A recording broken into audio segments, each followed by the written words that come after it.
Vinda Julian Mentari dengan judul tesis kontaminasi air sungai Negeri oleh limbah plastik dan strategi pengelolaan limbah plastik selama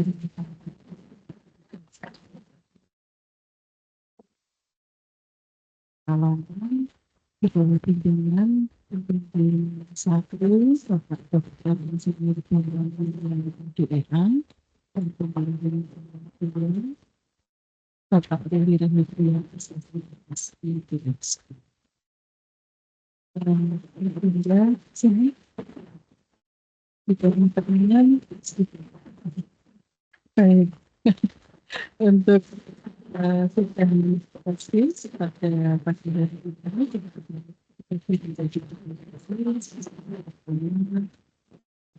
presentasi sebanyak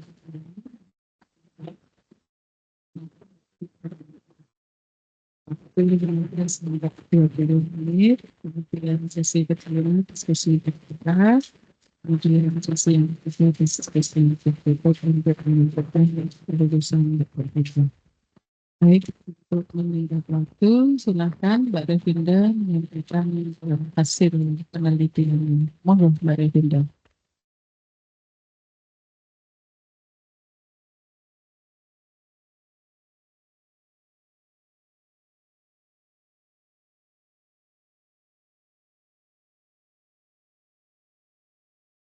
Assalamualaikum warahmatullahi wabarakatuh. Selamat pagi, Bapak dan Ibu.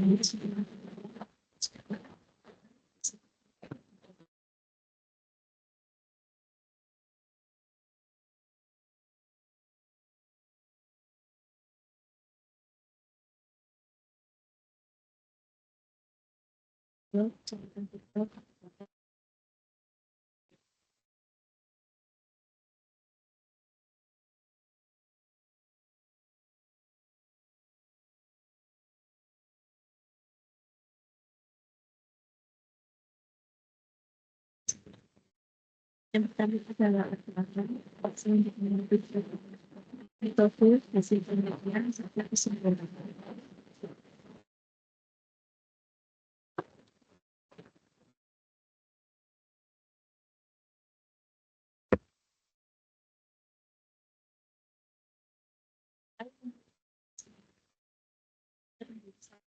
Komunikasi kondisi yang penting di Indonesia, produksinya jadi salah satu dengan terdapat 530 industri pertambangan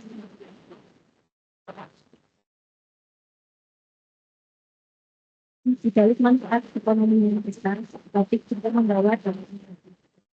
Proses produksi padi masih rendah apabila tidak dikelola dengan baik dan benar dapat mencemari industri berskala rumah tangga yang tidak memiliki instalasi pengolahan air limbah atau pipa membuang limbahnya melalui saluran drainase akhirnya masuk ke badan sungai. Data dari Dinas Lingkungan Hidup Kabupaten menunjukkan bahwa sungai Meduri telah tercemar oleh limbah plastik dan warga setempat juga mengeluhkan para sungai yang berwarna menjadi dan berbalik sehingga tidak dapat dimanfaatkan. Berdasarkan uraian latar belakang tersebut, maka dapat dirumuskan tujuan dari penelitian. Yang pertama adalah kualitas air sungai Meduri berdasarkan parameter fisika, kimia, dan indikator biologi.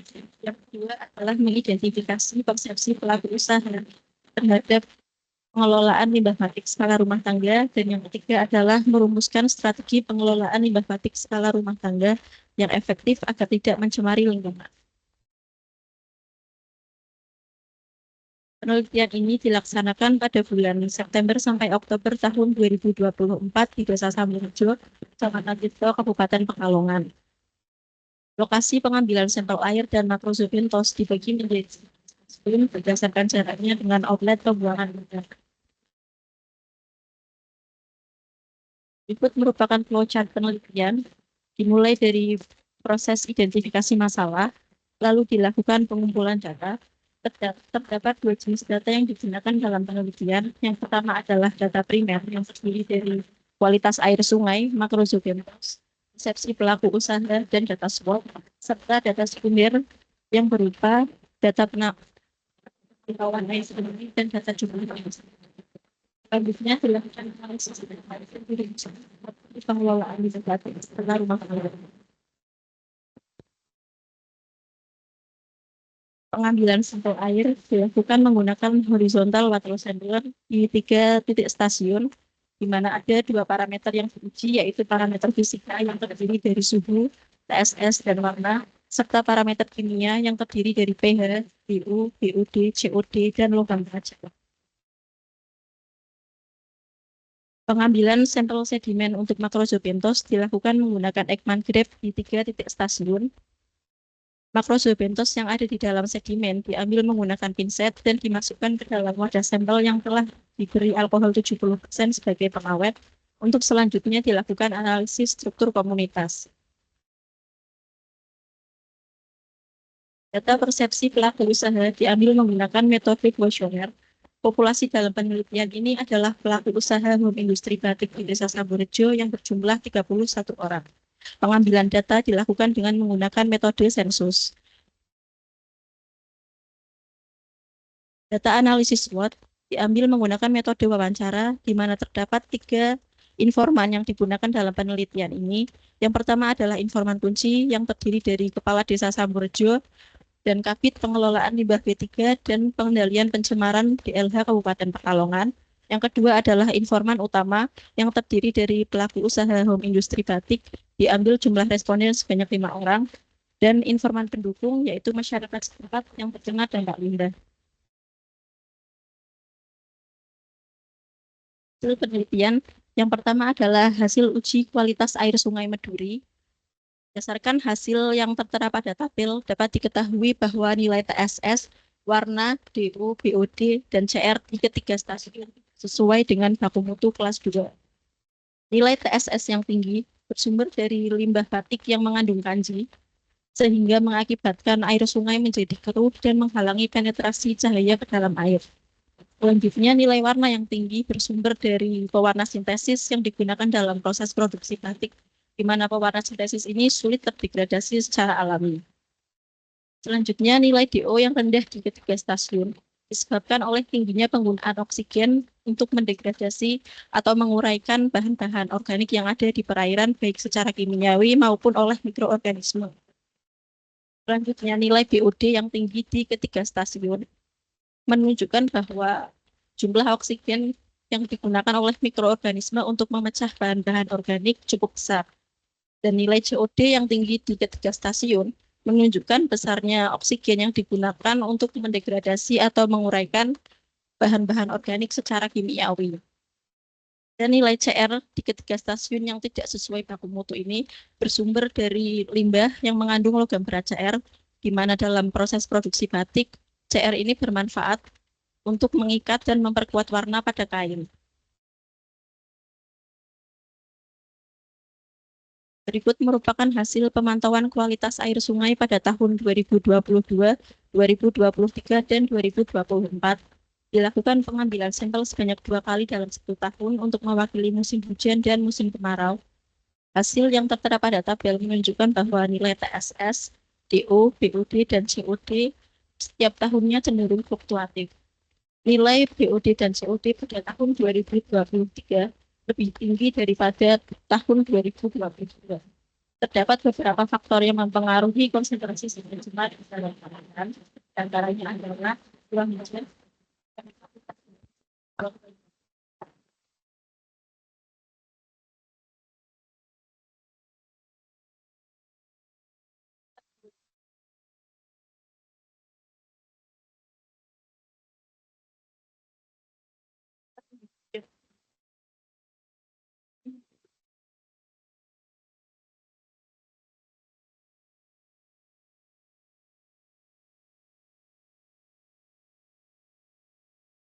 keanekaragaman di ketiga stasiun.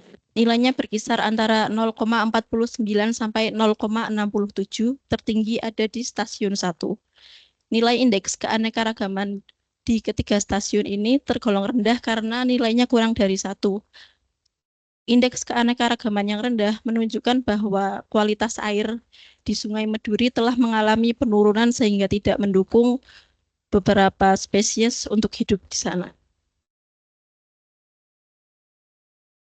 Selanjutnya adalah perhitungan indeks dominansi. Nilainya berkisar antara 0.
Pertama ada karakteristik responden. Responden didominasi oleh laki-laki 1 sampai 50 tahun. Sebagian besar pelaku usaha merupakan lulusan sekolah menengah atas dan telah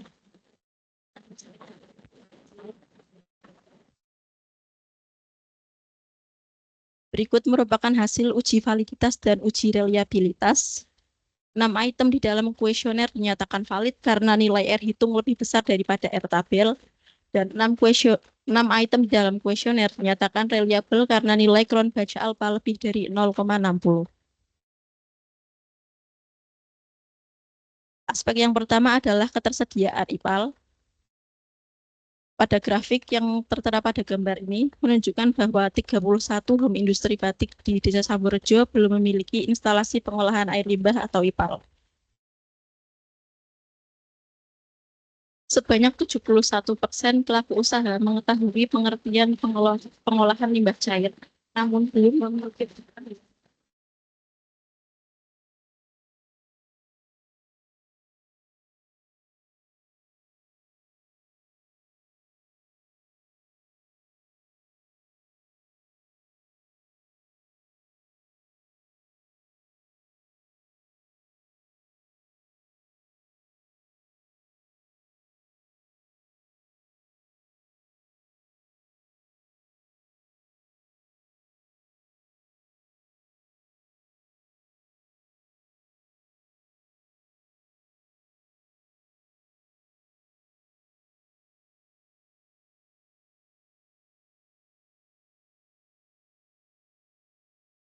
Pengolahan limbah menggunakan IPAL komunal dapat mengurangi pencemaran sungai.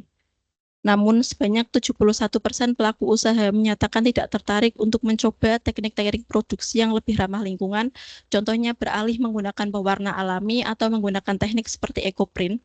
Hal ini dikarenakan pelaku usaha belum familiar dengan teknik produksi yang ramah lingkungan, serta harga bahan-bahan eco-friendly yang cenderung lebih mahal, namun kualitas warna yang dihasilkan tidak kuat dan mudah luntur. Berdasarkan hasil observasi dan wawancara yang telah dilakukan, dapat dirumuskan faktor internal yang terdiri dari kekuatan dan kelemahan. Kekuatan yang pertama adalah pelaku usaha.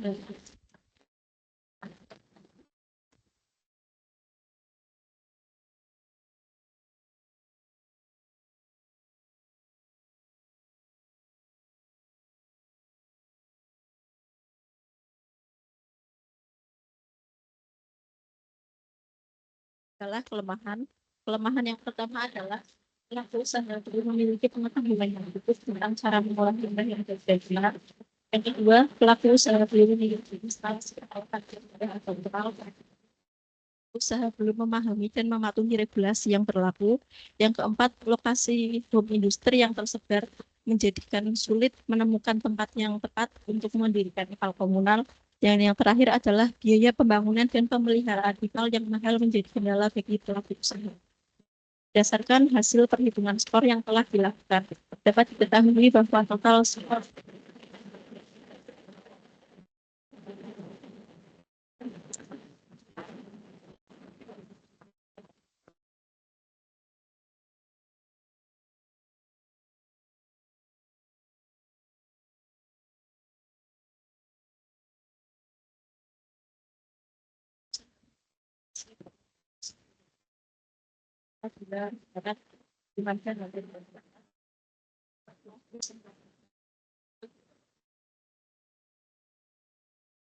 Menanggulangi pencemaran akibat limbah.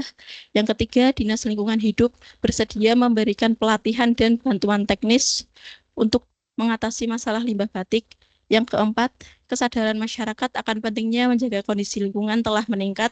Dan yang kelima, masyarakat berpartisipasi secara aktif dalam kegiatan pemeliharaan lingkungan. Selanjutnya adalah ancaman. Ancaman yang pertama adalah adanya konflik antara masyarakat dengan pelaku usaha terkait limbah yang dihasilkan dari produksi batik. Yang kedua, adanya sanksi dari Pemda untuk industri yang tidak mematuhi regulasi. Yang ketiga, adanya persaingan dengan industri yang lebih modern dan ramah lingkungan. Yang keempat, limbah yang masuk ke sungai menyebabkan penurunan kualitas air sehingga tidak dapat dimanfaatkan untuk kebutuhan sehari-hari. Dan yang kelima, perubahan iklim ikut memperparah kerusakan lingkungan. Berdasarkan hasil perhitungan skor yang telah dilakukan, diketahui bahwa total skor peluang lebih besar daripada ancaman. Hal ini menunjukkan bahwa peluang yang dapat dimanfaatkan lebih besar daripada ancaman yang ada. Berikut merupakan matriks grand strategi berdasarkan perhitungan skor faktor internal dan eksternal. Titik koordinat berada di kuadran 3 yang menunjukkan bahwa ada peluang yang besar namun berhadapan dengan kelemahan internal yang kuat. Berdasarkan hasil perhitungan bobot nilai, strategi yang paling tepat untuk diterapkan adalah strategi WO atau strategi turnaround, diterapkan berdasarkan pemanfaatan peluang untuk meminimalisir kelemahan internal yang kuat.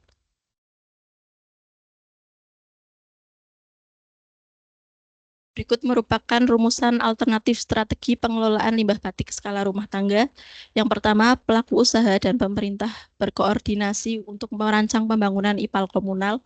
Yang kedua, pemerintah memberikan edukasi dan pelatihan secara berkala untuk meningkatkan pengetahuan dan keahlian pelaku usaha dalam mengolah limbah dan menerapkan teknik-teknik produksi yang lebih ramah lingkungan.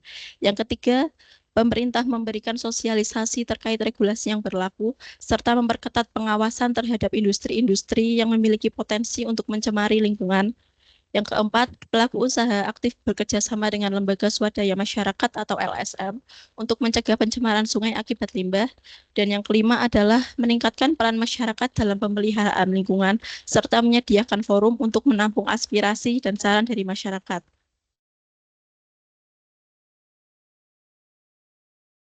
Berdasarkan hasil penelitian yang telah dipaparkan, maka dapat diambil kesimpulan. Yang pertama, Sungai Meduri di desa Samborejo telah tercemar limbah batik yang dibuktikan dengan nilai TSS, warna, DO, BOD, COD, dan CR di ketiga stasiun yang tidak sesuai dengan baku mutu. Terdapat 2 genus Macrorhizobenthos yang ditemukan di Sungai Meduri, yaitu Melanoides dan Bitinia. Yang kedua, sebanyak 31 home industri batik di Desa Samborejo belum memiliki instalasi pengolahan air limbah atau IPAL. Limbah yang dihasilkan dari proses produksi dialirkan melalui saluran drainase dan masuk ke Sungai Meduri. Semua pelaku usaha menyadari bahwa limbah yang dihasilkan dari produksi batik berpotensi mencemari lingkungan sehingga dibutuhkan IPAL komunal untuk mengolah limbah. Dan yang terakhir, perumusan strategi yang tepat adalah strategi WO atau turnaround, diterapkan berdasarkan pemanfaatan peluang yang ada untuk meminimalisir kelemahan internal yang kuat. Sekian presentasi dari saya, kurang lebihnya mohon maaf. Wassalamualaikum warahmatullahi wabarakatuh. Silakan duduk, Bapak Ibu.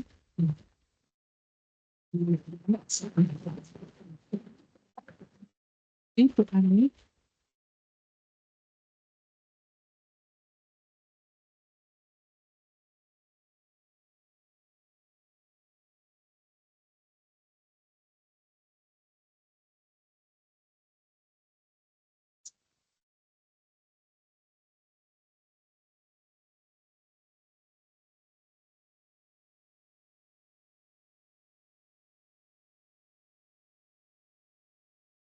Selamat pagi, Bu Ani. Oh iya. Selamat pagi, Bu. Oh, iya. Mohon maaf Iya. baru gabung. Tidak apa-apa, Bu Ani. Iya. Iya, Ini tadi saya mohon ngapunten. maaf kami mulai dulu Mbak Revinda untuk Ye, mempresentasikan tidak apa-apa. hasilnya. Monggo. J, J. Nah, menika Ibu Ani mau kersa memberikan pertanyaan ataupun klarifikasi dari draft yang disampaikan oleh Mbak Revinda. Mau duluan, Ibu? Apa saya bisa yang berikutnya nggak, Bu? Oh, ngaten. J. Ye, Berarti yang saya ngapunten soalnya ini dulu. baru gabung. Oh ya, J, J, J, baik, Ye, baik, J. Terima kasih. Berarti ye, matur saya nuwun. dulu ya, J, J. Ye, monggo, monggo. J, matur sembah nuwun. Mbak Sama. Revinda, selamat ya, sudah sampai tahapan ujian tesis, ya Terima tinggal kasih. sedikit lagi. Baik, ini draftnya sudah ada peningkatan, kemajuan, sudah lebih baik ya. Saran-saran waktu SHP kemarin juga sudah diakomodir ya. Oke, namun demikian masih ada beberapa hal yang masih perlu saya tanyakan atau ada beberapa yang ingin diklarifikasi. Mungkin dari penulisan dulu, ada beberapa yang dijumpai typo atau baik. masih ada salah ketik. Ini sudah saya coret-coret, nanti bisa diperbaiki. Kemudian di penulisan tabel itu ada beberapa tabel yang misah halaman. Jadi kalau tabel misah halaman nanti tolong di halaman selanjutnya tetap diberi judulnya. Kemudian banyak misalnya nomor sama variabel belakang tetap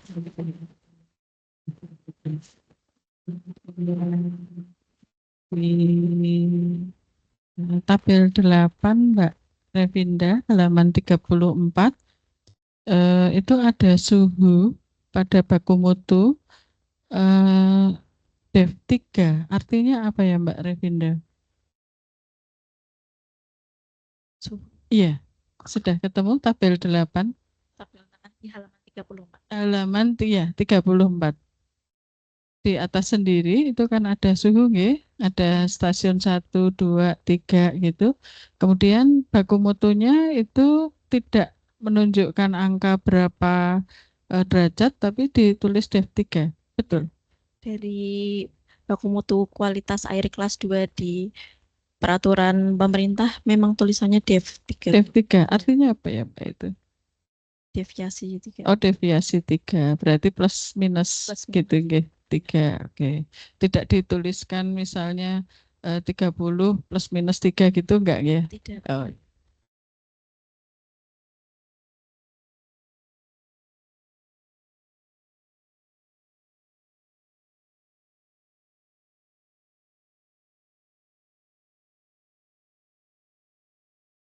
dan ada halaman berapa itu? 41 belum berakhir tapi kosong. Jadi coba nanti narasi yang di belakangnya itu bisa dinaikkan. Kan gambar sudah ada nomor penunjukannya Iya. nggih.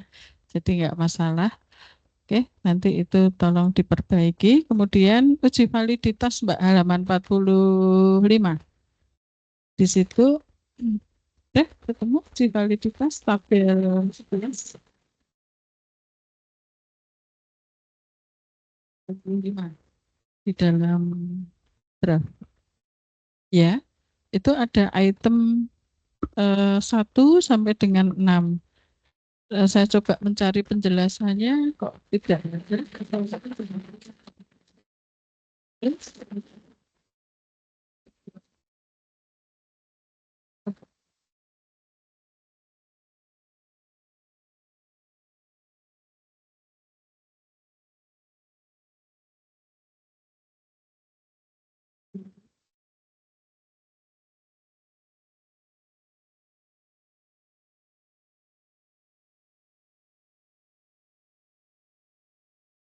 Oh,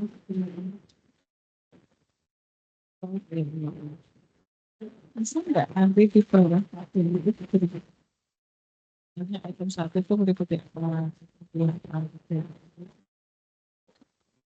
Iya, iya, iya. Tidak. Oke, iya.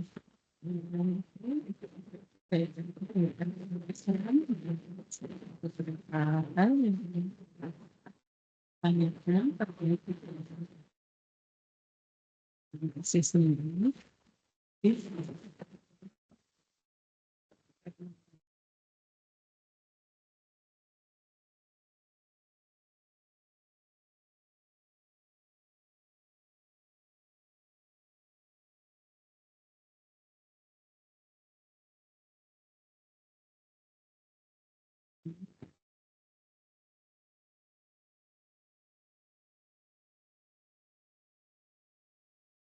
Irigasi Bu, karena di Desa Samborejo juga banyak sawah pertanian, tapi semenjak tercemar limbah jadi tidak bisa dimanfaatkan lagi Sama sekali.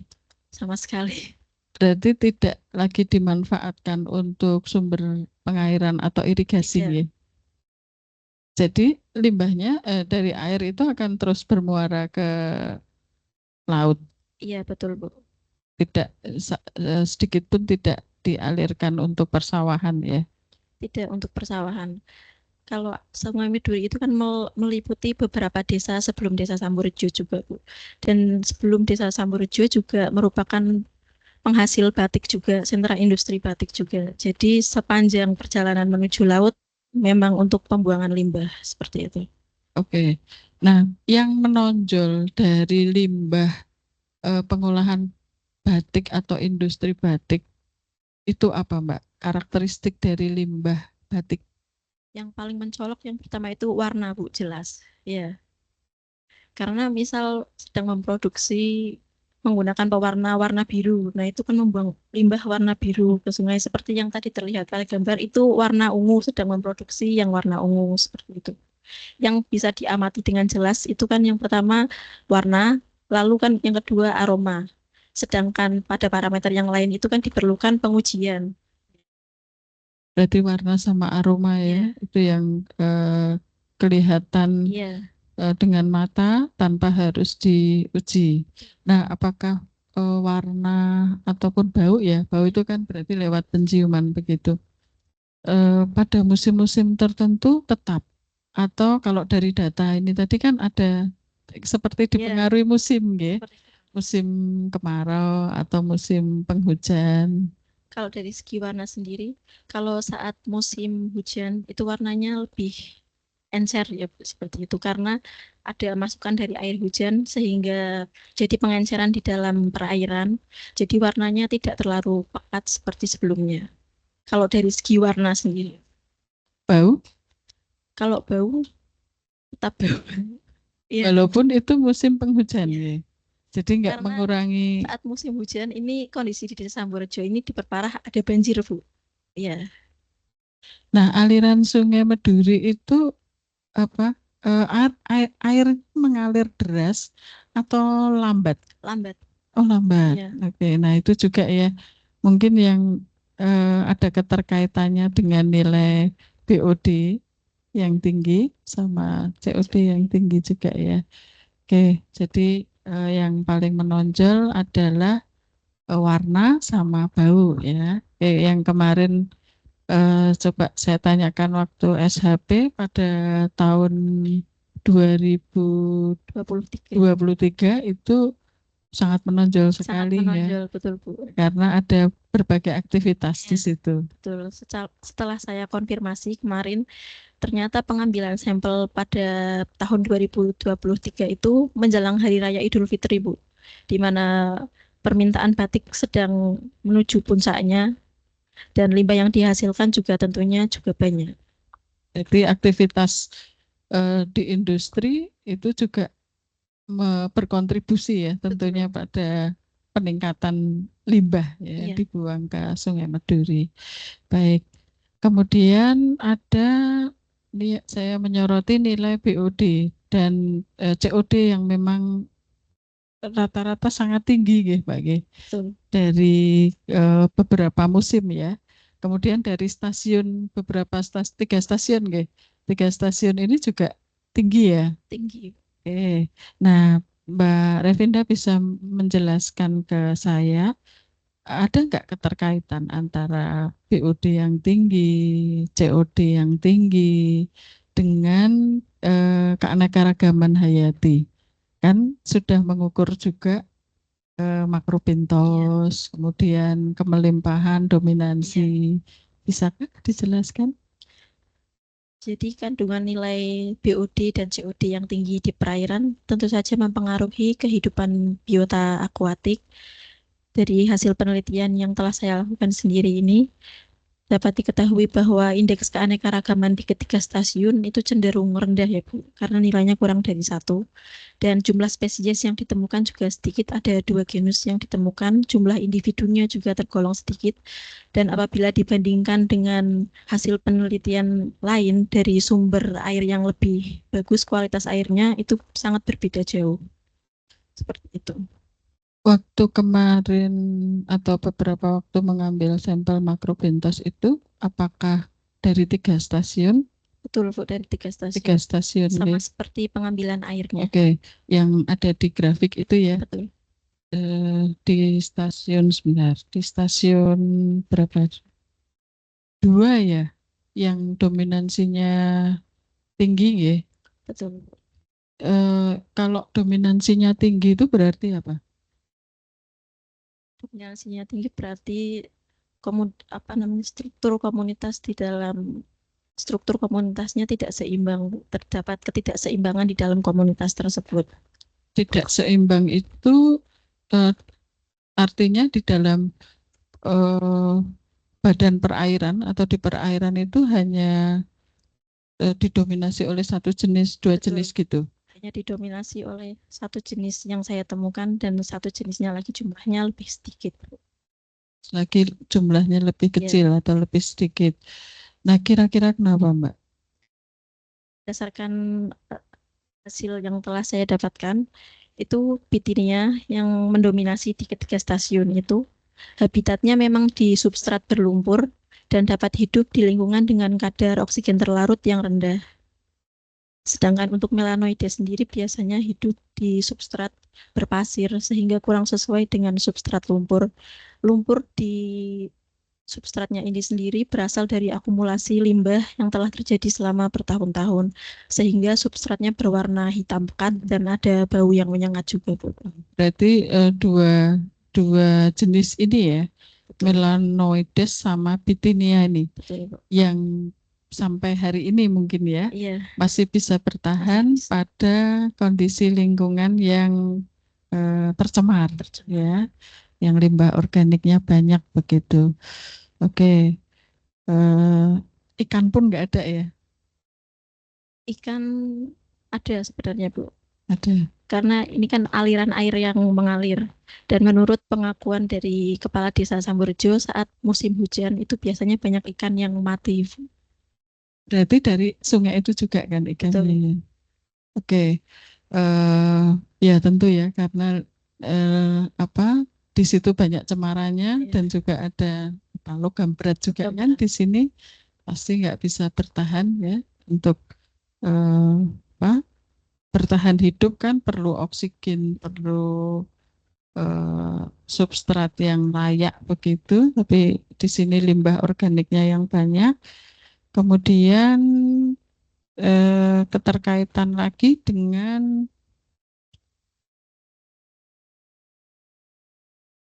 ini Mbak, edukasi ya. Jadi di bagian yang analisis SWOT itu ya Mbak ya, itu kan ada Mbak Revinda melakukan survei begitu, kemudian ada kuesioner atau pertanyaan-pertanyaan, kemudian diolah menjadi data ini. Nah, pelaku usaha sebetulnya sudah tahu ya bahwa limbah itu berbahaya begitu. Sudah tahu. Sudah tahu. Oke. Nah, apakah dengan pengetahuan itu ada keinginan ini dari pelaku industri batik untuk ya mungkin menggunakan bahan yang lebih ramah lingkungan? Kalau menggunakan bahan yang lebih ramah lingkungan, tidak tertarik sebagian besar, Bu. Karena belum familiar dengan bahan-bahan yang lebih ramah lingkungan dan proses pembuatannya juga menjadi lebih rumit dan hasil yang dihasilkan dari warna alami itu tidak sekuat dari pewarna sintesis. Gimana dari pewarna alami itu jadinya kainnya mudah luntur, Bu. Ya, Jadi itu yang mungkin dari sisi industri yang kalau itu diterapkan tidak menguntungkan begitu ya, ya betul, dari sisi ekonomi ya. betul. Jadi mungkin nggak tahu itu bisa dipilih apa enggak gitu ya. Atau perlu edukasi yang lebih lagi ya. Kalau di Kabupaten Pekalongan sendiri untuk teknik yang ramah lingkungan seperti penggunaan pewarna alami dan teknik ekoprint itu memang belum populer, Bu. Ya, Belum populer sama belum sekali. populer. Ya. Atau mungkin ada satu dua yang sudah Mungkin sudah ada mencobakan. satu dua tapi belum benar-benar terkenal seperti itu, Bu. Karena di acara expo yang diadakan oleh kabupaten setiap tahunnya itu ada salah satu stand yang di mana mereka mempromosikan produk batik yang dari hasil ekoprint. Itu mereka justru berasal dari daerah Wonosobo, Bu, bukan dari Pekalongan. Oke, bukan dari Pekalongan, Iya, justru dari luar iya, Pekalongan yang menggunakan iya. ekoprint gitu. Nggih. Ada nggak pernah nggak selain ekoprint apa misalnya menggunakan pewarna kulit kayu, Bisa, Bu. biji atau apa akar gitu, Iya, pernahkah disosialisasikan? belum pernah. Belum pernah. Iya, Oke, nah mungkin nanti bisa jadi saran ya Mbak iya, ya untuk itu. Minimal apa paling tidak kan misalkan ada satu dua rumah industri yang mengerjakan menggunakan bahan yang ramah lingkungan ini kan bisa mengurangi betul. polutan ya. Tapi itu belum dikerjakan ya. Belum. Ya berarti harus ada keinginan kuat kan dari Iya, pemerintah. dari pemerintahnya Iya kan, sendiri. dari Ya, pemerintah sama pihak industri ya, betul. masyarakat yang melakukan home industry untuk batik ini. Oke, kemudian ap- selama Mbak Revinda penelitian di sana, apakah pernah ada yang namanya apa itu sosialisasi So, mengenai eh, dampak negatif dari limbah industri batik? Kemudian sosialisasi dari entah itu dari pemerintah desa ataupun kota untuk tadi misalnya eh, menggandeng sekolah gitu atau universitas untuk menerapkan teknologi yang lebih ramah lingkungan. Ada nggak, Mbak? kalau dari pemerintah desa sendiri memberikan sosialisasi hanya sebatas himbauan kepada pelaku usaha begitu, Bu. Tapi belum pernah menggandeng universitas atau lembaga swadaya masyarakat untuk mencapai hasil yang lebih nyata. Belum ada sampai sekarang. Belum ada. Jadi eh, jalannya seperti itu ya Iya, seperti itu gitu ya. betul. Belum eh, ada apa kerjasama dengan Belum. universitas atau LSM atau apa gitu ya. LSM sempat datang ke Desa Samburjo, tapi hanya untuk melihat kualitas air sungainya, Bu. Bukan ke arah pengelolaan limbahnya. Oh iya iya iya. Ya, ya mungkin ya kaitannya sama perekonomian ya. Jadi agak sulit ya kalau masyarakatnya tidak Iya, sadar gitu ya. Padahal kan juga penggunaan apa namanya? Penggunaan bahan-bahan kimia yang dijadikan sebagai pewarna batik ataupun apa ini proses batik itu mungkin juga berdampak pada pekerja gitu ya. Kalau pekerja tidak menerapkan eh, apa apa ini untuk dirinya, iya, kesehatan untuk dirinya misalnya menggunakan masker atau apa, itu kan ada bahan-bahan entah itu bahan pewarna, entah itu bahan eh, pengolah yang dipakai untuk industri batik ini terdispersi ke udara, kalau terhirup kan bahaya juga ya. betul. Ada nggak sosialisasi semacam itu Belum pernah, Bu. Kalau sama untuk sekali yang dampak langsung ke pekerja, ke pekerja? belum ada. Oke, belum ada ya. Karena di sana sendiri pekerjanya tidak menggunakan masker, bahkan tidak menggunakan sarung tangan juga. Ya, Nah, itu jadi untuk apa ini? Untuk kesehatan itu juga minimalis ya, untuk Iya. dirinya sendiri, untuk pekerja sendiri gitu. Kesadarannya mungkin Iya. yang kurang ya. Masih Oke. benar-benar secara tradisional Bu Iya, tidak. iya. Iya, tradisional pengolahannya, tapi bahan-bahan yang dipakai itu tidak Iya, tradisional betul. gitu. Bahan-bahan yang Tekniknya dipakai, yang secara iya, iya, turun-temurun. iya, tekniknya mungkin masih tradisional, Iya, tapi bahan yang dipakai ini bukan iya, tradisional lagi, betul. dan itu sebetulnya dampaknya tidak hanya ke lingkungan, tapi ke para pekerja juga, itu ya. Yang itu yang mungkin belum belum banyak dikaji ya Iya, di belum banyak sini. dikaji. Ya, oke.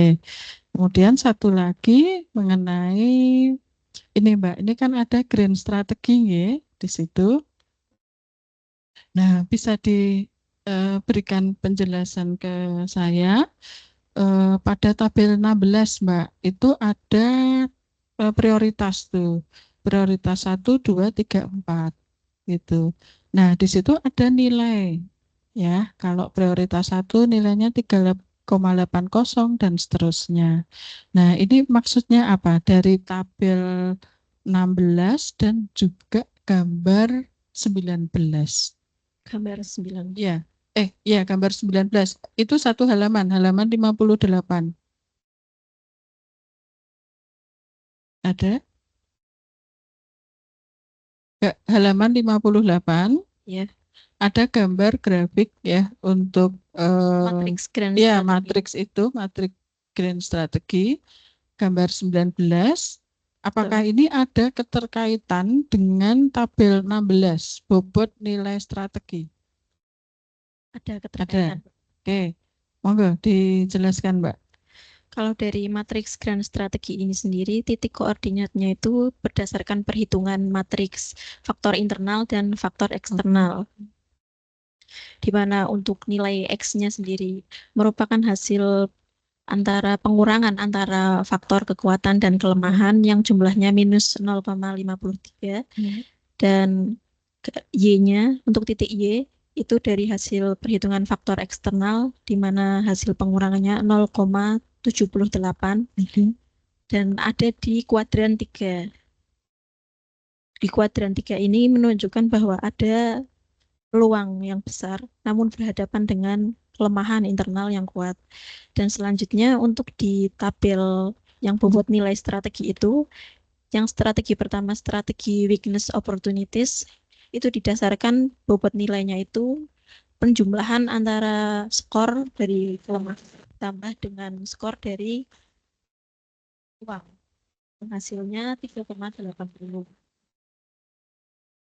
80 ini ya. Ya, Ini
Bu Ani.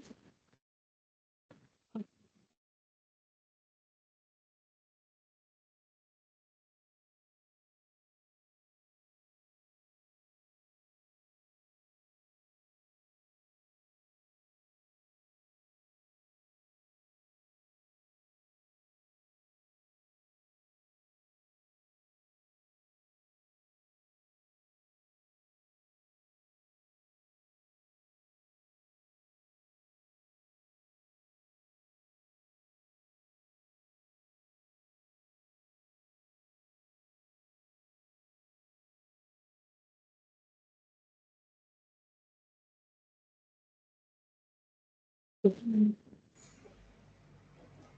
Mohon maaf, sepertinya masih mute ya. Iya, iya. Ini Bu Ani di Pondok Jembatan, ini untuk Mbak Davina.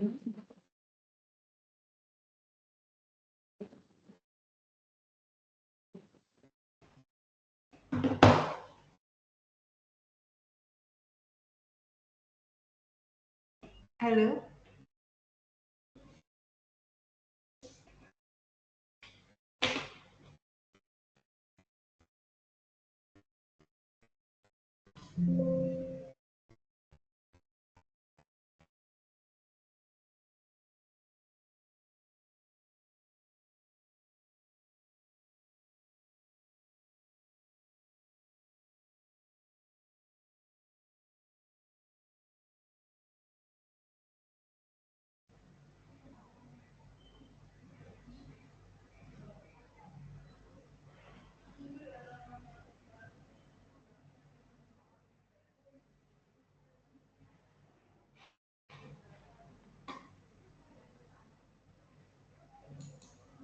Halo Bu Ani.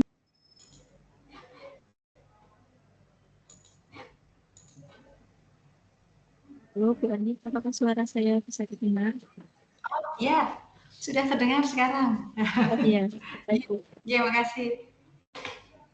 Tadi soalnya mute beberapa saat, jadi terakhir tidak terdengar apa.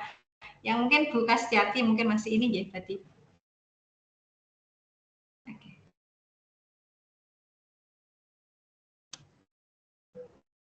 Halo Bu Ani, bisa mendengar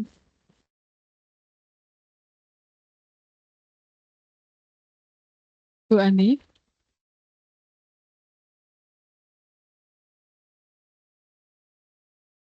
Halo Bu Ani, apakah suara saya terdengar? Oh, lost lagi ya. Oke, sudah gabung Halo, lagi ya. halo Bu Ani. Ya, halo, halo. Sudah terdengar suara saya? Sudah terdengar Bu. Oh ya. Ya, monggo. Ini kebagian. Iya, monggo Bu Ani langsung Monggo, Bu saja Ani. bisa disampaikan saran masukan pertanyaan untuk Mbak Revinda.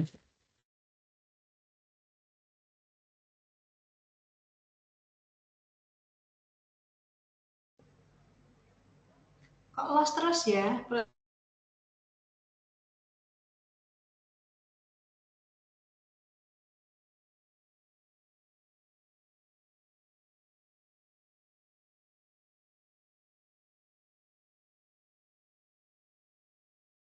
Ya, halo. Halo? Ya, agak nge-lag sinyalnya ya. Sekarang bagaimana?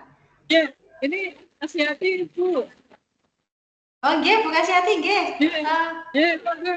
Ini sudah sesinya Ibu, monggo Bu Ani bisa menyampaikan Oh, saran, baik. masukan, Baik, nggih. pertanyaan, ataupun klarifikasi dari Nggih. yang tadi sudah disampaikan oleh Mbak Revinda. Monggo Ibu. Langsung. Nggih, matur nuwun Bu Kasyati. Aduh, mohon maaf ini tidak bisa ke bawah. Nggih, soalnya bersamaan waktunya ini dengan ngajar juga. Baik, nggih.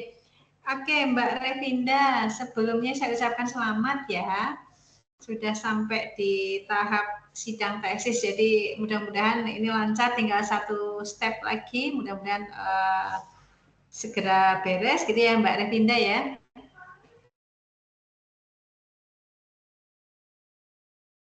Baik, suara saya terdengar nggak ya suara saya?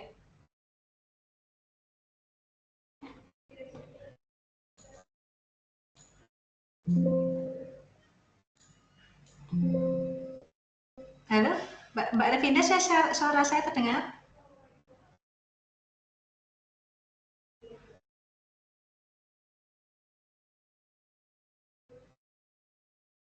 Halo, sepertinya belum ya, belum terdengar ya. Oke, di saya sudah tidak mute. Oke, eh,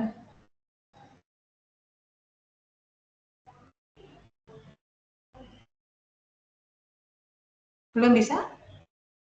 Belum terdengar, Mbak Revinda?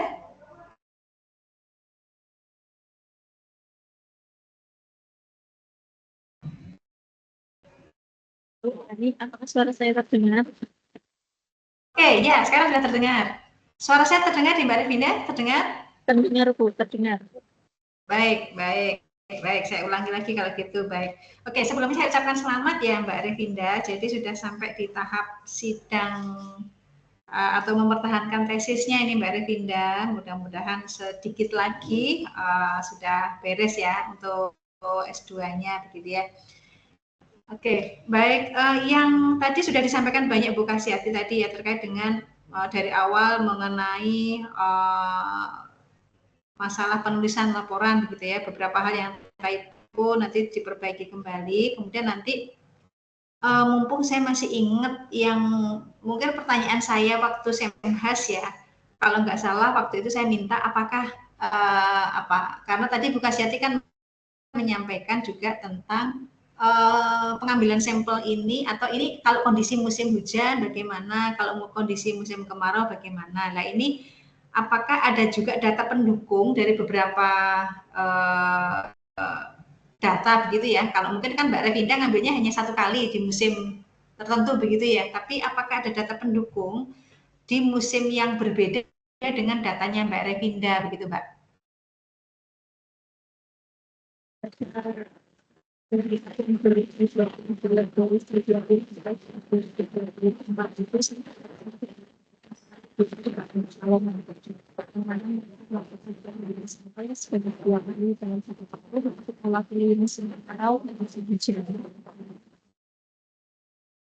anu ya, putus-putus ya suaranya ya?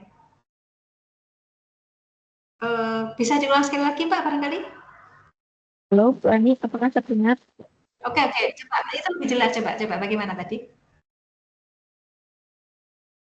Ya, data pemantauan kualitas air pada tahun 2022, 2023, dan 2024 itu saya dapatkan dari Dinas Lingkungan Hidup Kabupaten Pekalongan, di mana DLH melakukan pemantauan kualitas air sebanyak 2 kali dalam 1 tahun, yaitu melalui musim kemarau dan musim penghujan.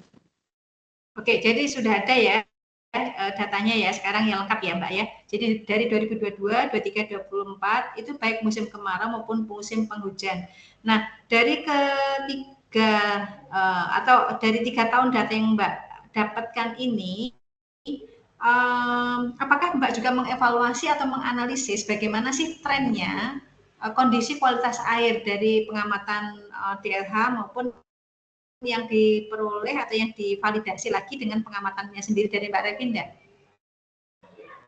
Apakah dievaluasi penyebab, apakah terjadi peningkatan, apakah terjadi penurunan, ataukah apakah mungkin juga kalau terjadi peningkatan karena penyebabnya apa, kemudian dievaluasi terhadap kondisi hidrologisnya begitu. Apakah dievaluasi itu Mbak?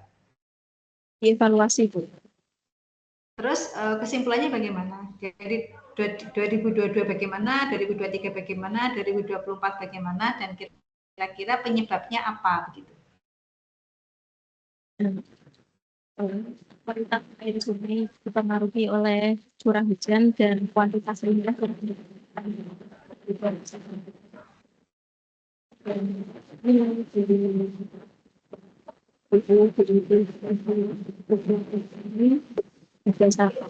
Halo, apakah terdengar, Bu?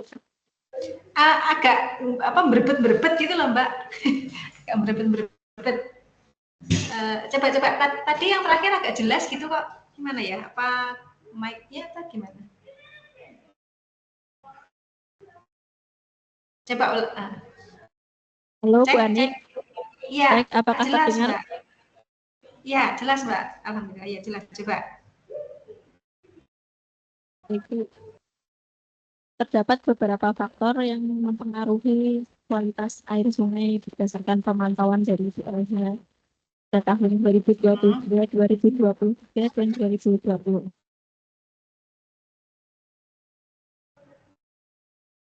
Oke, terus tapi pada intinya dari ketiga tahun yang Mbak Revinda punya datanya itu tetap Produksi baku pabrik, mutunya tidak memenuhi ya, tidak memenuhi baku mutunya ya Mbak.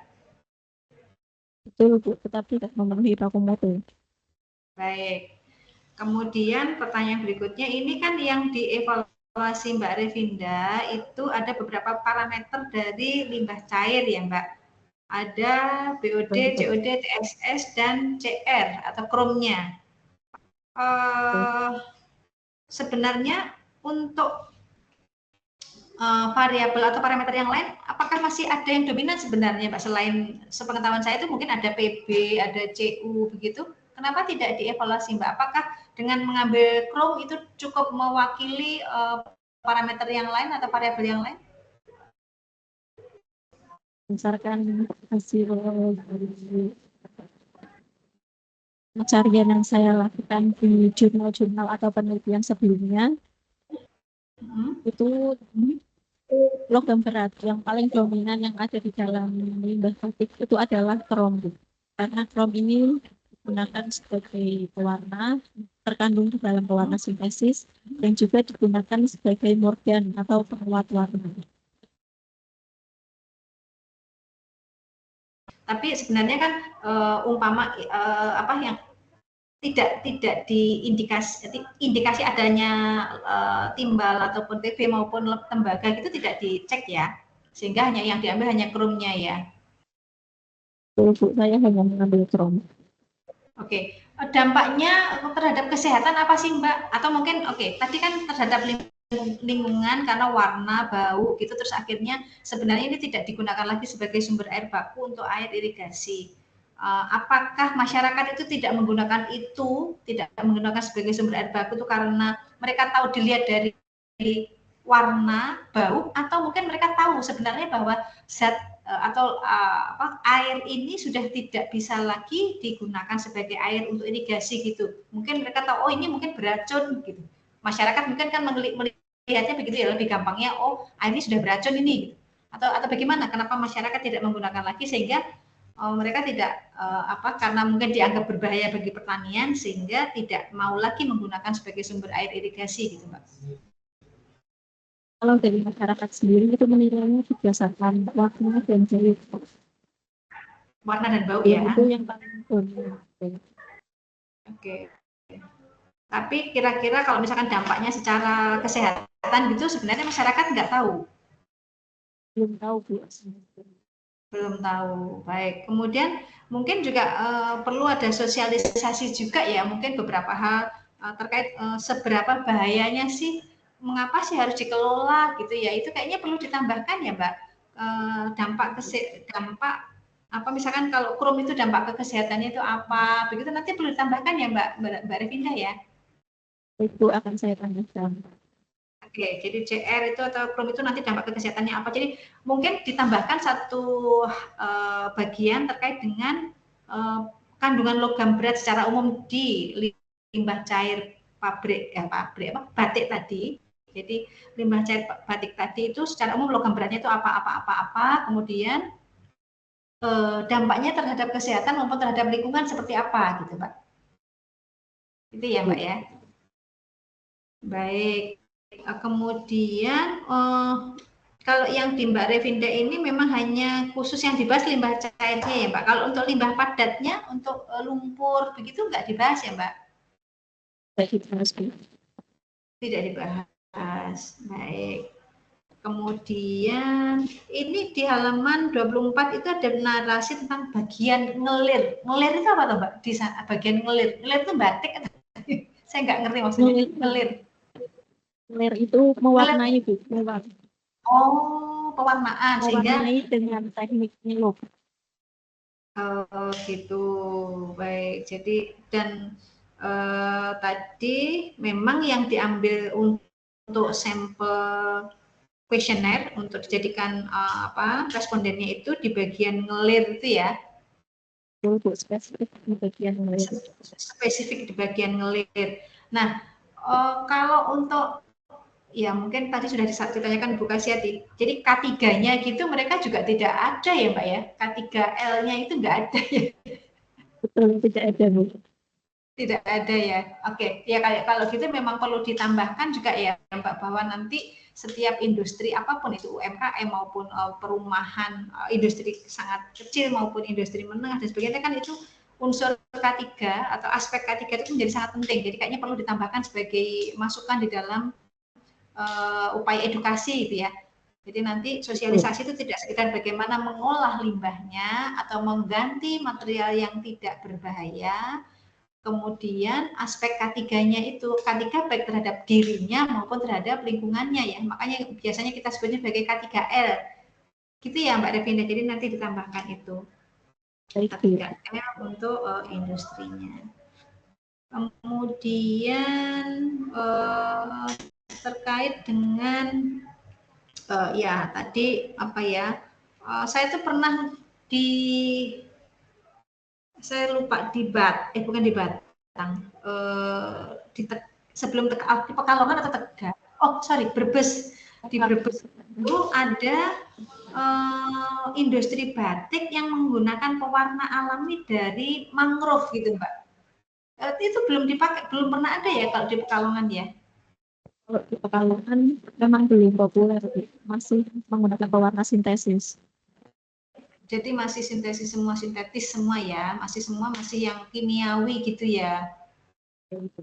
Ya ini kayaknya memang pelan-pelan ya, kayaknya sih kalau misalkan semua harus sinergi antara pemerintah, masyarakat, kemudian akademisi memberikan memberikan sosialisasi, kemudian pemahaman-pemahaman terkait bahayanya maupun dari sisi ya kalau misalkan batiknya itu batik yang alami itu kan dari sisi ekonomis kan dia jauh lebih mahal gitu ya Mbak ya. Jadi mungkin masyarakat juga perlu diberi edukasi itu ya. Kalau batik-batik cap sintetis gitu bahan-bahan kimia kan jauh lebih murah gitu ya.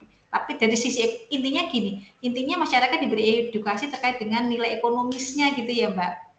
Diberi edukasi tentang ekonomis atau dari sisi keuntungan secara ekonomi itu bagaimana gitu ya kalau kita menggunakan bahan-bahan yang ramah lingkungan. Dampaknya mungkin tidak terasa langsung oleh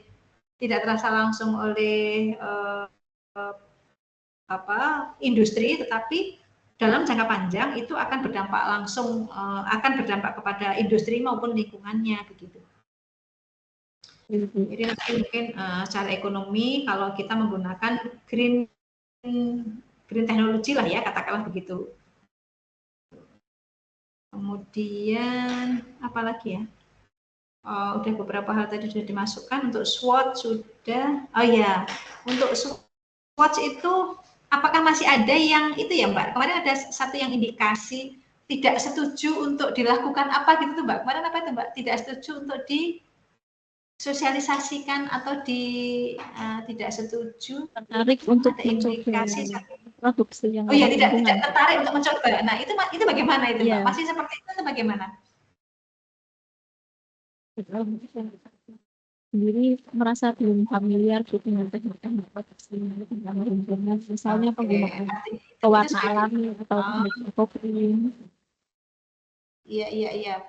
Itu sebenarnya karena kurangnya sosialisasi atau kurangnya edukasi itu ya Mbak ya. Kalau jadi kayaknya memang harus industri sendiri, kalau home industry itu kan mereka tidak membuat produk sendiri, tapi macam profesor atau model yang besar itu mereka memberikan mendistribusikan kepada industri yang kecil. Jadi yang industri yang kecil ini sendiri tidak membuat brand sendiri, tapi macam bosnya seperti itu. Oh gitu. Jadi artinya kalau untuk industri kecil begitu, untuk home industry begitu, nggak bisa, ya artinya seolah-olah membuat brand sendiri itu nggak bisa, Mbak? Sulit Bu, karena biasanya kalau yang saya amati di Desa Samborejo sendiri itu ada yang hanya menyediakan jasa untuk ngelir, ada yang hanya menyediakan Oh, jasa untuk ngeler, ada yang hanya menyediakan jasa artinya untuk jahitan atau konveksi. bagian-bagian tertentu saja, tidak whole Betul, gitu Bu. ya? Ya, betul. Oke, Pengelolaannya tidak full dari awal sampai akhir. ya, ya, ya, ya, ya. Baik. Nggih, Bu Kasiati, saya kira cukup dari saya. Terima kasih. Nyuwun ngapunten, ini kayaknya agak terputus-putus, agak terhambat komunikasinya. Mohon maaf sekali. Ya, Bu. Ya, baik. Terima kasih Bu Ani atas Ya, pertanyaan, sama-sama. arahan dan saran Mbak Revinda. Ini sudah dicatat masukan-masukan dari Bu Ani. Ya, sekali lagi terima kasih Bu Ani. Sami-sami, Yang Bu. berikutnya monggo Pak Tuli dilanjutkan.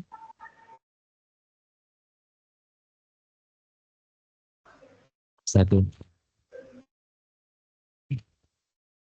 Baik.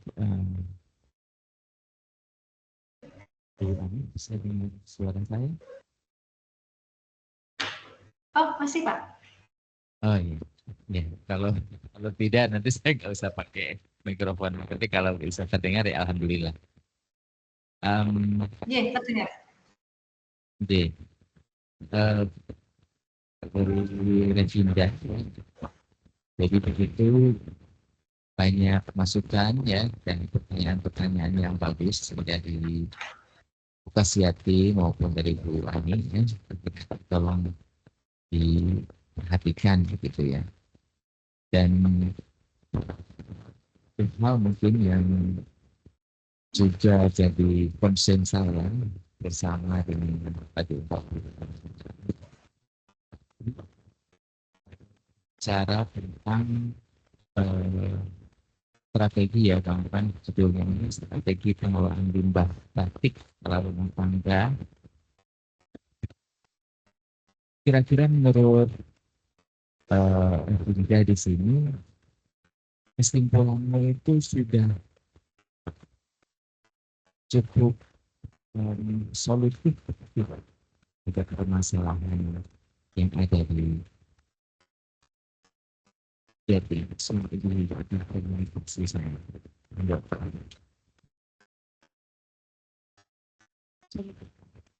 bisa dijelaskan bagaimana cara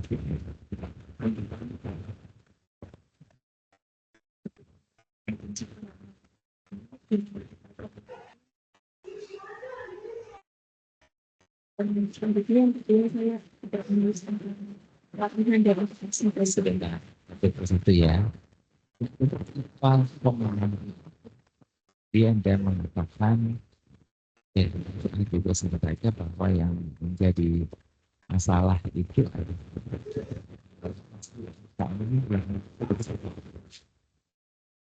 ya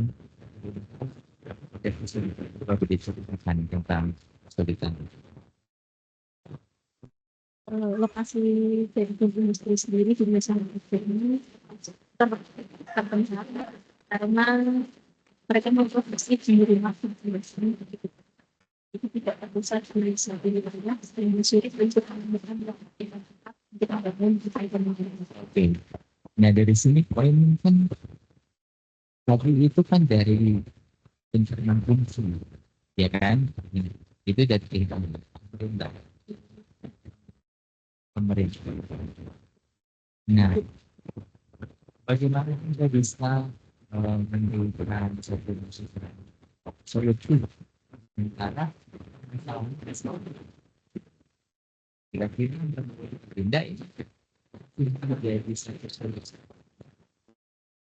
Kalau memang seperti permasalahannya kan masih ada sehingga sulit akan sangat menentukan mungkin ya tadi lahan kita sulit ya.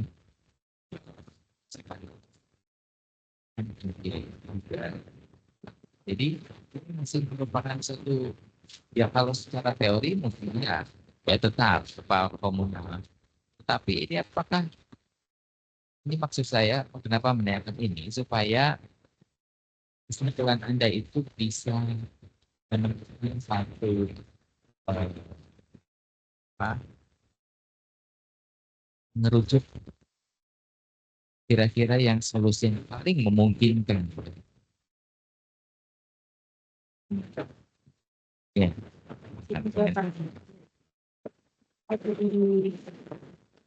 Hasil pengamatan di lokasi lain yang sudah membuat dan itu sampai kemudian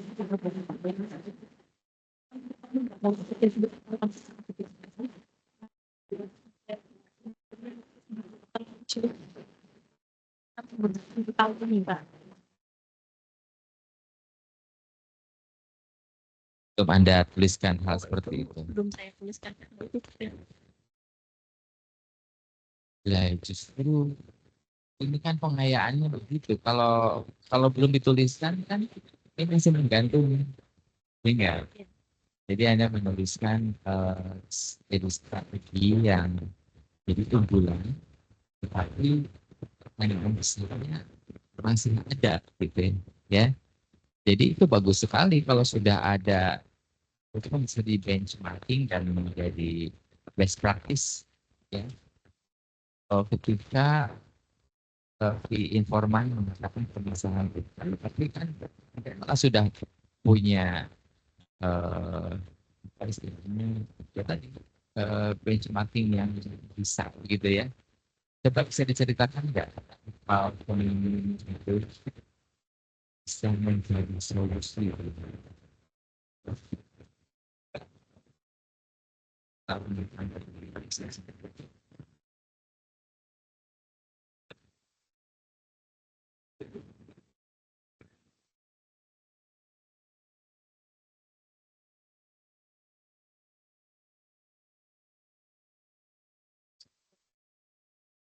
nah kira-kira memungkinkan juga kan diterapkan ya bisa.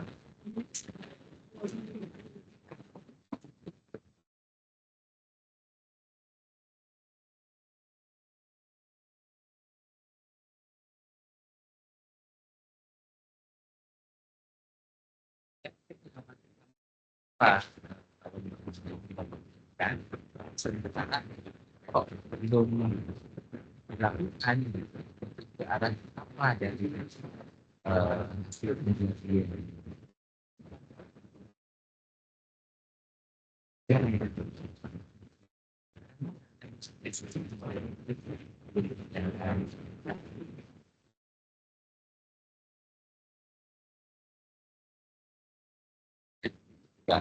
supaya kesimpulannya kan bisa wujud lalu teks ya.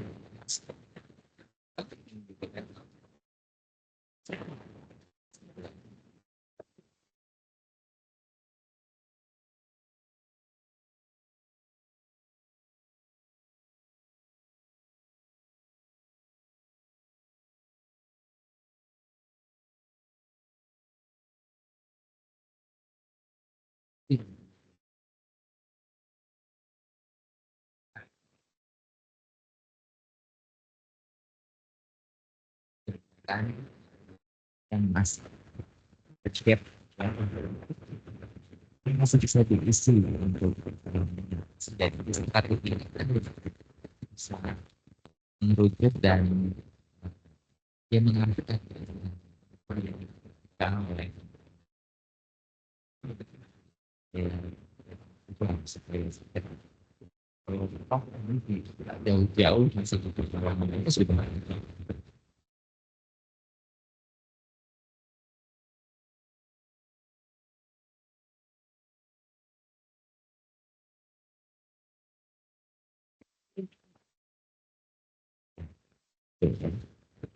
lalu yang menyinggung tadi juga sering semua banyak tentang doktrin atau yang lebih ramah lingkungan Ini juga saya lihat di kesimpulan juga kita belum ada pemesanan itu. Nah, padahal itu juga strategi yang justru kamu sudah membahasnya di narasi ya, hasil dan pembahasan. Itu juga harus diangkat juga. Iya, sebagai salah satu strategi juga kan, selain tadi yang itu juga kan kayak bisa sejalan ada orang dengan hasil dan pembahasan tentang bahas ya itu potensi kan. Nah, balik lagi saya coba ngecek lagi kan dengan questionnaire-nya apakah tidak menanyakan itu ke ini ya rumah tangga ternyata kan tidak ya apa yang datang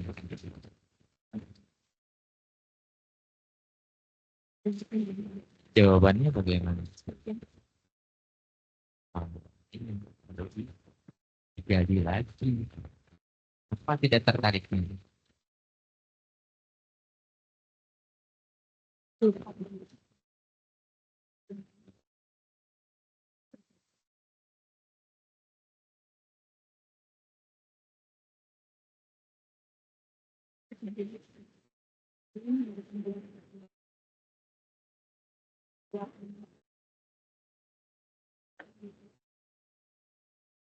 Oke, bagaimana langkah-langkah yang Anda usulkan strateginya supaya yang tadinya reluctant atau tidak mau tadi ya menjadi mau? Bagaimana tadi?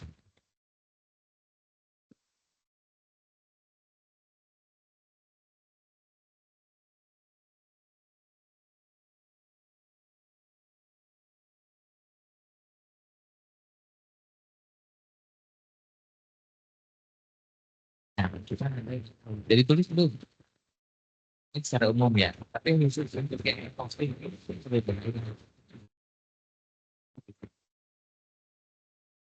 Lalu kemudian sudah tahu yang ekoprint itu yang paling sukses di mana? Solo. Kan itu bisa di copy paste atau apa ya.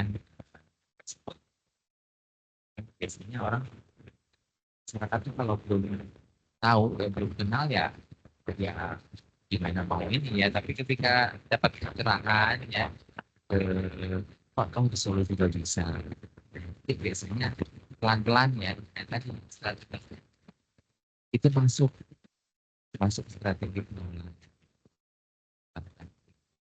supaya gimana supaya kesimpulan dari strategi mungkin dipentingkan itu menonjol gitu ya kalau kayak tadi sekarang kan masih tetap lah istilahnya padahal Anda sudah ada semua itu sayang banget ya memang sudah kayak lebih tepat lagi itu lalu karena di sini saya meskipun sudah mendukung juga sebagai koneksi ya,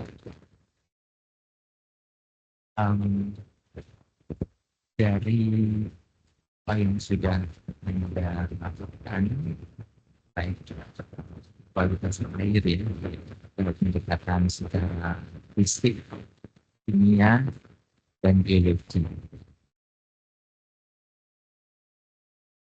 Bagaimana Anda bisa melihat ketiganya itu sudah saling mendukung atau ada salah satu yang belum terlalu terlihat dan kemudian itu sudah sejalan atau tidak menunjukkan sejalan karena apa?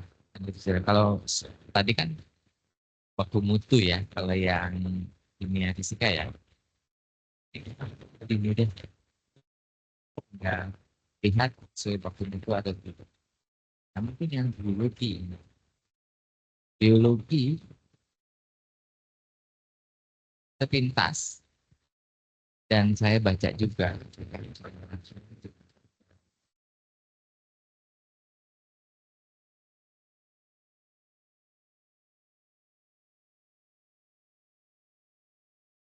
Dan efek raise Ceronomus atau apa itu termasuk indikator ya, indikator enggak ya? Genus-genus itu Probentus soalnya ada di sini ini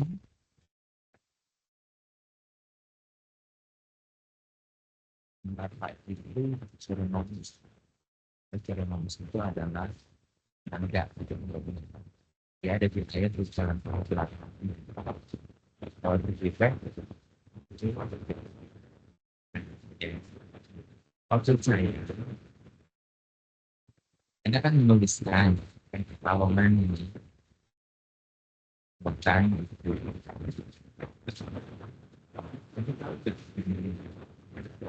apa yang definisi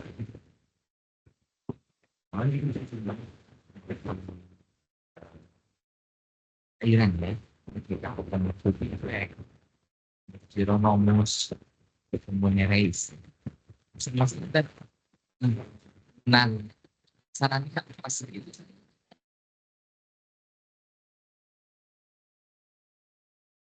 jadi itu ya, mungkin ini saya dari aja bahwa terutama nereis sebetulnya itu adalah hewan yang tahu ya kan nereis itu agak tanda tanya juga saya kalau to be fact yang Ceronomus itu saja nereis ini kalau di muara ataupun campuran masih mungkin ya. Tapi yang mungkin perlu anda lanjut lagi biasanya ya itu kehadiran tubuh Ceronomus ini menjadi bioindikator. Indikatornya kita lihat bioindikator untuk yang bersih atau yang tercemar. Nah makanya saya tanyakan sudah sejalan tidak antara yang fisik, kimia dan biologi karena sebetulnya data biologimu masih ya kalau anda katakan ini sudah di atas kalau yang fisik kimia mengatakan di atas saya tidak sesuai baku mutu ya artinya kualitasnya tercemar ya kehadiran itu yang tadi disebutkan bedanya food defect Ceronomus itu biasanya menjadi tapi kan anda tidak menemukan ya oke tapi memang kenyataannya seperti itu ya nggak apa-apa gitu ya mau gimana lagi cuma pertanyaan lanjutannya adalah apa yang menjadi pembeda khasnya kalau dalam kalau yang biologi ini kalau faktor fisik sama kimia suatu cairan ya ketika dinyatakan tercemar apakah suatu saat bisa diperbaiki sehingga indikatornya menjadi lebih baik suatu saat oke kalau yang biologi bagaimana biologi itu kan biologi hidup ya ya hidup yang mereka itu menurut saya menyesuaikan dengan kondisi lingkungan apakah lingkungan itu mendukung kalau misalnya ini kan anda nemukan cuma berapa dua genus apakah ketika lingkungannya menjadi lebih baik itu bisa bertambah jadi banyak gitu misalnya 2 genus jadi 10 misalnya bisa nggak nah itu ya jadi itu bedanya kalau terlanjur tidak ada misalnya ya sudah interduksian berarti kan kalau terlanjur punah misalnya ya. Jadi ini masih kemungkinan-kemungkinannya. Hal-hal tadi ya yang perlu di dalam lagi ya hanya sedikit sebetulnya ya untuk lebih membuat bobot Anda di biologinya lebih bicara lagi. Tadi Anda harus kemana larinya si Hieronymus lebih fact setidaknya itu ya. Nereis mungkin saya dulu lah kecuali di Muara. Ini Muara bukan? Lalu keduanya sifat bioindikator yang tadi kan bioindikator itu bagaimana? Kan beda dengan yang fisik sama itu ya. Baik, mungkin dari saya cukup itu. Saya kembalikan ke Bu Fisyati. Terima kasih. Ya, baik, terima kasih Pak Ruli. Masukan-masukan dari beliau sudah dicatat ya Mbak Evinda. Untuk selanjutnya, monggo Pak Bambang untuk menyampaikan saran masukan ataupun pertanyaan sebagai formnya menurut Pak Bambang. Penuh Bu Fisyati atas waktunya. Baik, Revinda ini kami sudah pada tahap akhir. Nanti dari para komisi yang sudah masukan lagi catat untuk yang nanti tentunya perbaikan mungkin kemarin di Senhas tidak ada perbaikan, ini ada masukan lagi untuk penyempurnaan.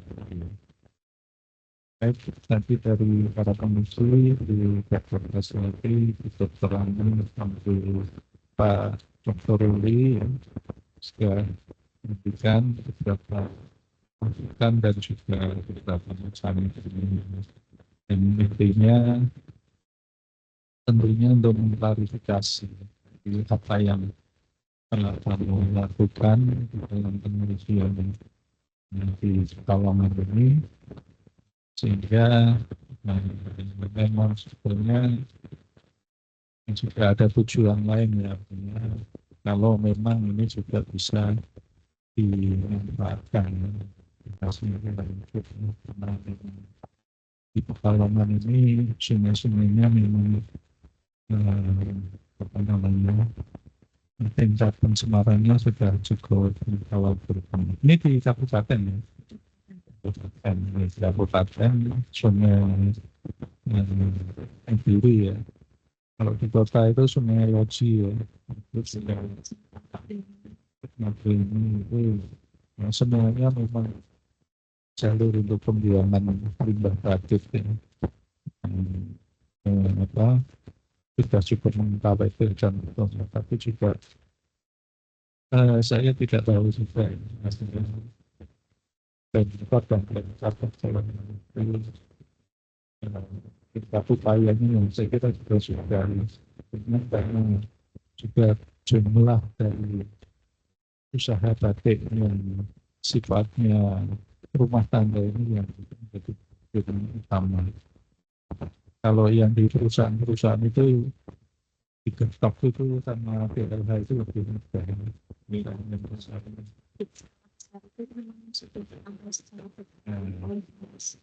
Ya,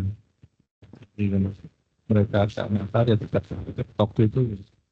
Tapi kalau yang masak seperti rumah tangga ini memang sulit, sehingga memang limbah instalasi pengolah limbah yang utuh itu ya, memang beberapa sudah dibangun, cuma ada juga yang belum bangun, sehingga ya tetap lolos ya, seperti di Meduri ini.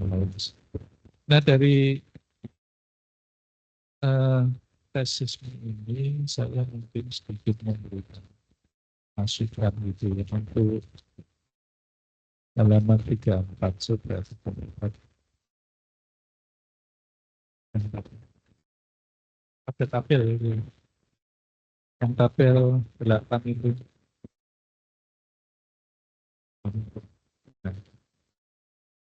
hasil uji parameter fisikatifnya harusnya itu. Nah itu kan Ilmu-ilmu itu belum disebutkan yaitu dari regulasi apa itu yang kita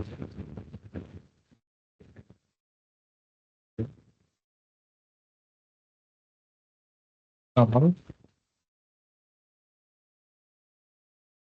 20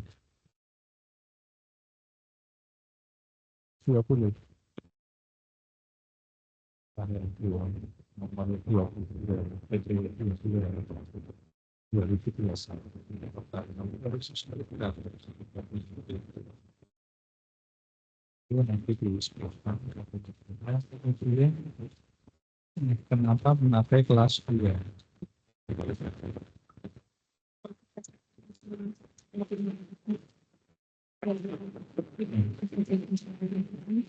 untuk semua industri belum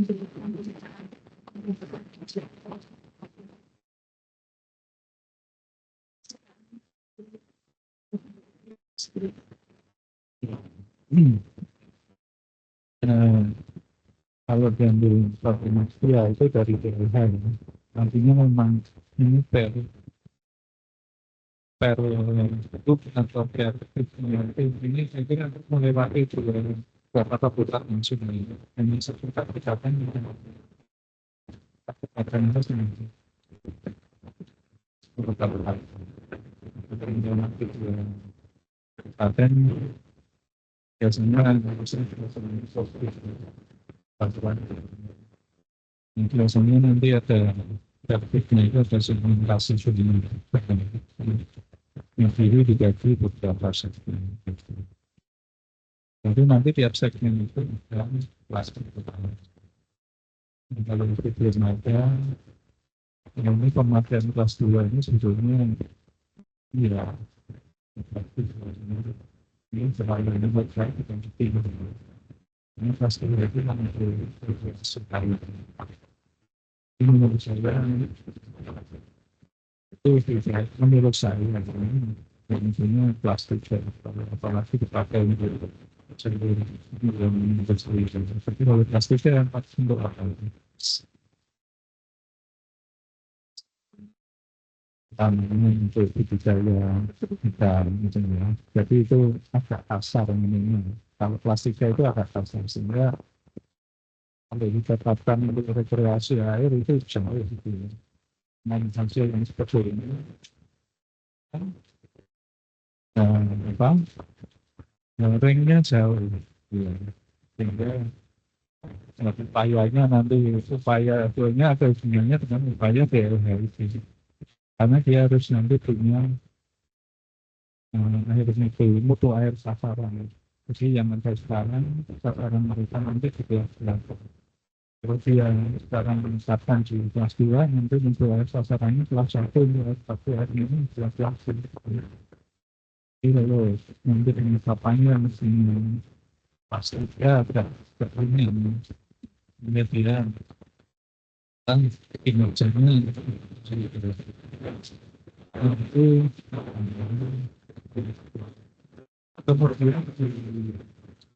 sektor itu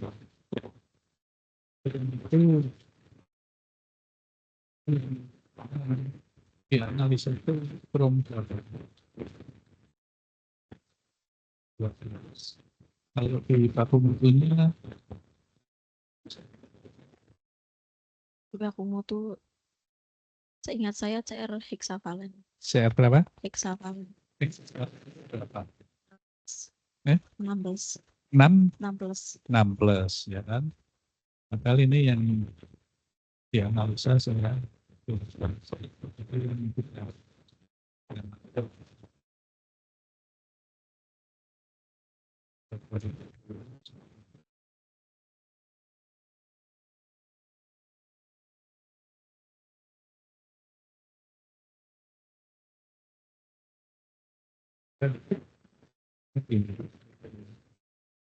biasa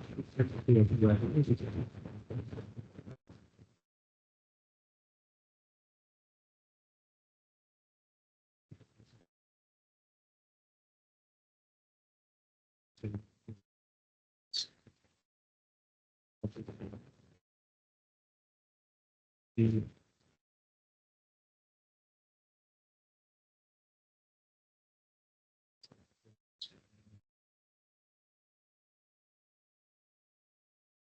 topik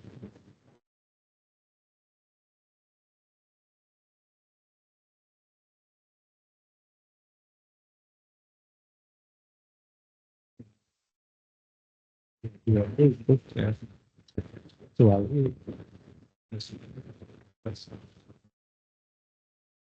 kalau itu kami bisa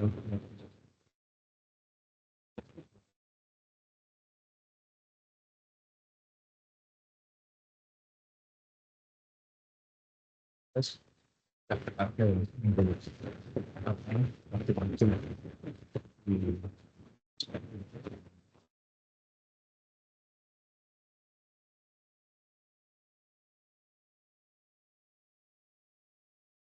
yang tampil sebelumnya itu kata itu lokal dua dua yang di sampai berapa karena itu tidak yang beratnya tidak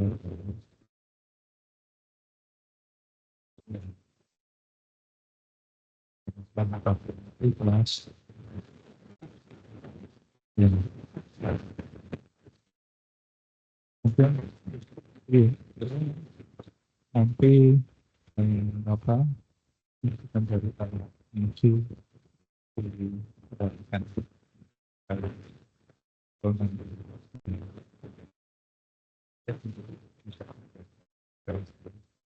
baik saya kira itu dikasih hati mata nyuwun.